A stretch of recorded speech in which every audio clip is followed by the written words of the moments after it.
A sitemap is an outline of all the sections or pages on your website. This is kind of like the outlines you were taught to write in school before you wrote your paper, for example. And what's the purpose of an outline? Well, for a school assignment, if you write an outline first, you'll typically find it much easier to organize your content and also make sure that you're including all of the information that you want to include.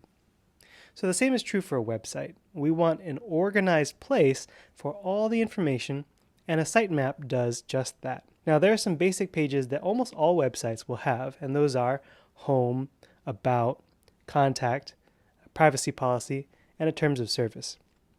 For e-commerce stores, other popular menu items are categories for the items you sell, a blog, frequently asked questions, my account, cart, return and shipping policies.